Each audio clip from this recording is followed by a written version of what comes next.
Well, we are nearing the end of 2025, and President Trump is finding himself with some strange alliances. Chief among them is Nicki Minaj.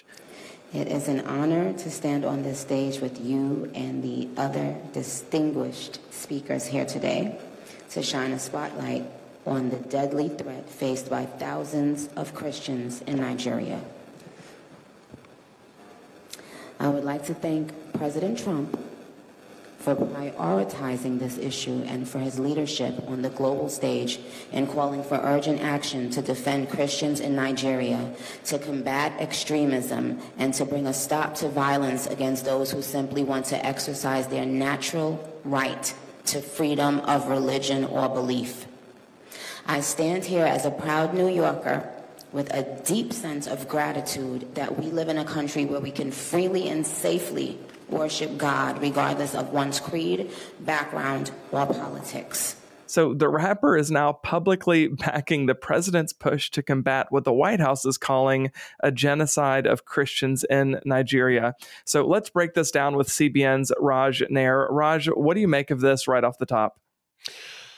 Well, this is a deeply personal story for me. I don't know how else to say this. Like, I get sent photos from Nigeria almost on a weekly basis that I can't show anybody. And I just have to sit with them because these are not bombs that go off in Ukraine or whatever that, indirectly impacts people, and it's horrible and awful. And, God, like, let's end war. But this is what's happening in Nigeria is machetes. It's up close and personal. It's land grabbing. It's abductions. It is what a genocide actually is. It's, man, if you could see some of the photos I've seen of little kids being hacked to death with machetes, I'm sure if you ever looked at my phone, you'd be like, what is with this guy? Because it's like my kids, and then these awful photos of what's happening in Nigeria. This isn't a maybe. This isn't a questionable. This isn't it depends on who you talk to. There is a demonic reality being lived out by Christians in Nigeria. So to have Nicki Minaj use her voice, I know she lost something like 100,000 followers for this, which is just absurd. But thank God. I mean, we're doing what we can to shine a light on what's happening in Nigeria, in the Middle Belt and places like Plateau State, Benue, and the like. Obviously what's happening with Boko Haram in Nigeria. And so if folks like the president and Nicki Minaj, no matter what you think of them, are shining a light on that, that's a really good thing. Yeah, for sure. Well, so Minaj teamed up with Trump's U.S. ambassador to the UN, Mike Waltz, at an event hosted by the U.S. mission to the United Nations. And she was born in Trinidad and Tobago. She grew up, though, in New York City. And she pointed out what we here at CBN News and what you, Raj, personally have covered to great length, which is the systematic targeting of Christians in Nigeria and in other countries increasingly around the world. And it's insane to me, Raj, that, as you mentioned, she lost so many followers, but also among a great deal of Americans, rather than discussing the substance of what Nicki Minaj had to say, which is what is happening, the plight of Christians in Nigeria, the extreme, radical, and disgusting, deadly violence they're facing. It was people choosing to vilify her in the comment section and claiming she's now part of the MAGA movement, which I don't even know anything about her. I don't know how much she supports or doesn't support Trump. That shouldn't matter. She's aligning with the president on an issue that does matter. And it's crazy to me that we live in a culture where that can't happen. We can't just agree on the systematic genocide of Christians being a problem. Yeah, it's the siloing, it's the echo chamber that our algorithms have created, right? I had I guess you'd call him a friend who basically had this whole dissertation on his Facebook page about how Trump's a Nazi. And I wanted to respond. I didn't. I was like, listen, so you're saying that an overwhelming majority of American citizens are Nazi sympathizers? Because obviously Trump won the popular vote by a wide margin.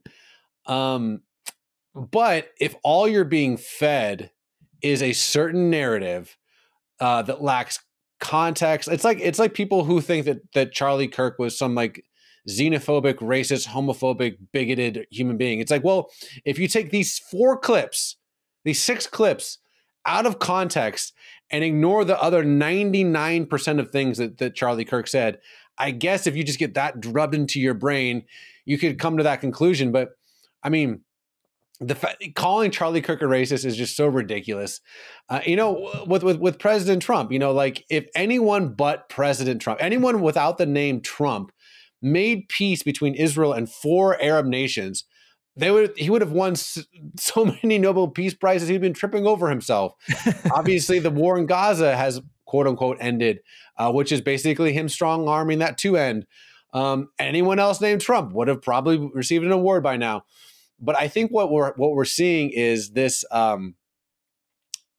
the anti-Trump religion has made him to be Satan, and so anyone that that even has the inkling of talking with this person, who again before he was president, everyone was like a fan of his, that now hate him.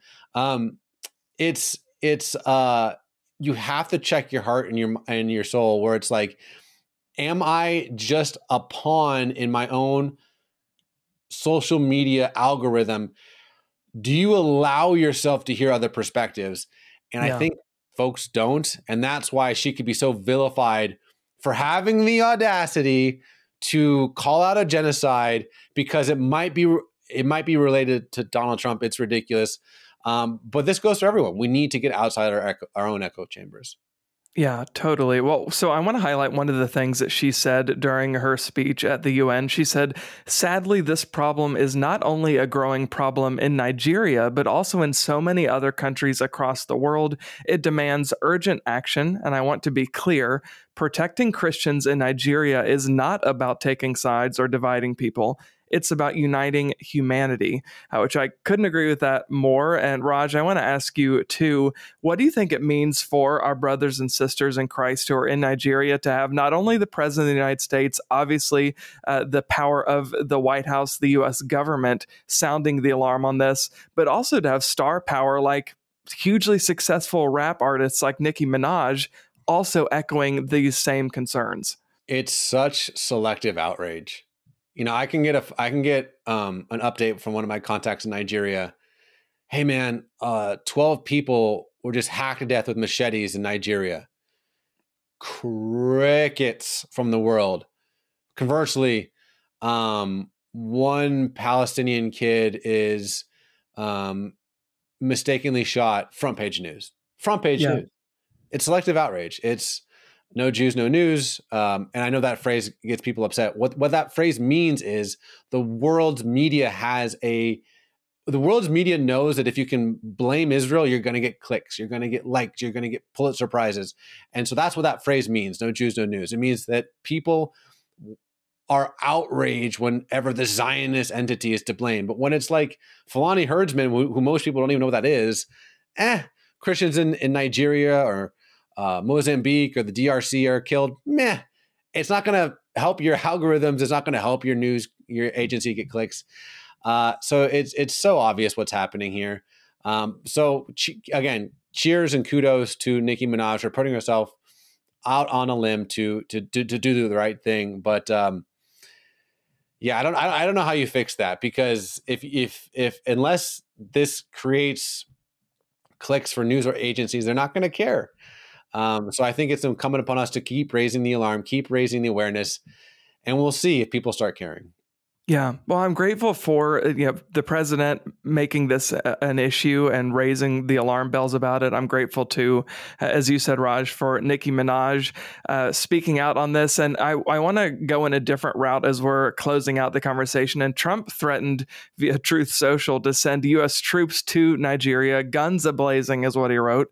The Nigerian president said in response that his regime is working to address issues of persecution, which he downplayed.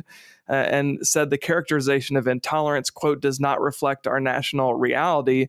But Raj, we should note for the record that it's well documented on our news site and across news sites around the world that believers in Nigeria face extreme and deadly persecution. Open Doors, a watchdog that tracks persecution, ranks Nigeria as number 7 on its World Watch list of the 50 most dangerous places around the globe for believers. So this is a massive, massive issue, as we've both spoken to. So I just want to give you the final word on this. One of the things that we try to do is platform folks who are spreading the truth, who are exposing things. Because imagine how isolating it must feel to be, hey, yesterday, literally, I have a friend, a Nigerian friend, who's like pleading with me, like, hey, can we do a video? 2 more people were hacked to death. And I'm like, first off, I can't do every single time this happens, but how debilitating that must feel to know that just no one